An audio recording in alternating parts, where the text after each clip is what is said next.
ఎవరికేద్దాం అనుకుంటున్నారు ఓటు? మీరు చెప్తున్నారు దానికే. మేమేం చెప్తే దానికేనా?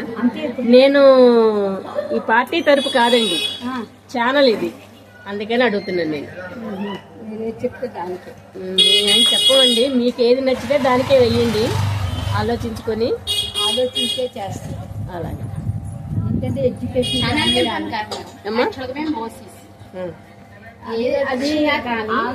ఓసీ కానీ ఇది మాత్రం ఏ గవర్నమెంట్ ఇవ్వట్లేదు. వీఆర్ బోత్ ఆర్ టీచర్స్, ఇద్దరం టీచర్స్, మేమిద్దరం కూడా టీచర్స్.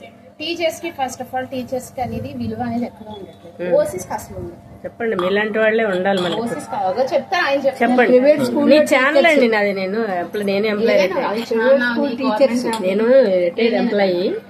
సరదాగా నేను ఛానల్లో పెడదామని. కరోనా అందరికి పథకాలు ఓసీలు లేరా? ఆ ఓట్లు వేసే వాళ్ళలో నిజంగా చాలా మాకు ఫ్రస్ట్రేషన్ ఉన్న ఓసీలు లేరా దాంట్లోనూ?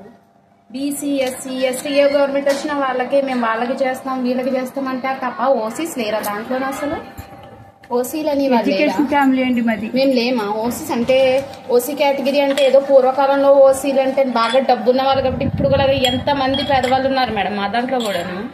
ఇప్పుడు మేము నిద్రం కష్టపడుతున్నాం, నైట్ 10 వరకు ఇద్దరు వస్తున్నాం. Teachers, both are teachers, educated family, అయినా కష్టంగానే ఉంది. ఎందువల్ల కష్టంగా ఉంది? అంటే ప్రభుత్వం వల్ల ఏదైనా లోపాలు ఉన్నాయనా? ప్రభుత్వం మాకే ఇస్తాను చెప్పండి, మీరు ఒక్కటి చెప్తాను. ఇప్పుడు ఏదో లేడీస్ కి బీసీ వాళ్ళకి ఎవరికో 15,000 ఇస్తున్నారు, ఓసీలకి ఏమి ఇచ్చారు ఒక్కసారి చెప్పండి, ఏమైనా ఇచ్చారా? మిగతా వాళ్ళకి రిజర్వేషన్ అన్నారు. మేము ప్రెసెంట్ అండ్ ఈవెన్ టీచర్స్ మేము డిఎస్సీ టెట్ రాయడానికి వెళ్తున్నాం. అర్హత టెట్ అనేదే యాక్చువల్ గా అర్హత పరీక్ష. డిఎస్సీ రాయడానికి ఒక అర్హత పరీక్ష అయ్యుండి ఆ టెట్ లో కూడా ఎస్సీలకైతే 60 మార్క్స్, బీసీలకైతే 75, ఓసీలకి 90. చదవకపోయినా నేను తెచ్చుకుంటున్నాను. నేను చదవలేదు ఎందుకంటే నాకు పిల్లలతోటి దానితోటి నేను లాస్ట్ టెట్ రాసాను, నేను ఏం చదవలేదు. అయినా నాకు అబౌవ్ 89. చదవకపోయినా మరి 60 మార్క్స్ రావాలి మేడం. అంటే వాళ్ళు ఏమి చదవకపోయినా ఏం రాకపోయినా 60 వచ్చేస్తే వాళ్ళ అర్హత. మేము అంతా చదివి అంతా చేసి మాకు 90 దాటాలా? అది అసలు టెట్ అనేది అర్హత అయినప్పుడు అందరికి క్వాలిఫై మార్కులు ఎలా ఉండాలి? మీరేమంటారు? రిజర్వేషన్ ఉండకూడదు. రిజర్వేషన్ అనేది ఎప్పుడు చెప్పారండి? అంబేద్కర్ గారు ఎప్పుడు చెప్పారు?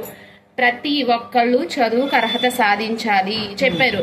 మన రాష్ట్రపతి గవర్నర్ ఎప్పుడైతే అట్టడుగు వర్గం వాళ్ళు మన రాష్ట్రపతి అవుతారో అప్పుడు తీసేది. ఇప్పుడు అవలేదా? ఎవరు మన రాష్ట్రపతి? ఎవరు అవడా? అవలేదా? మరి అట్టడుగు వర్గం నుంచి వచ్చినారు, మరి తీయాలి కదా. ఇప్పుడు తీయాలి కదా మేడం. అయినా కానీ పెంచుకుంటూ వస్తున్నారు. రిజర్వేషన్ ఉండాలి, తప్పు లేదు, ఉండొచ్చు.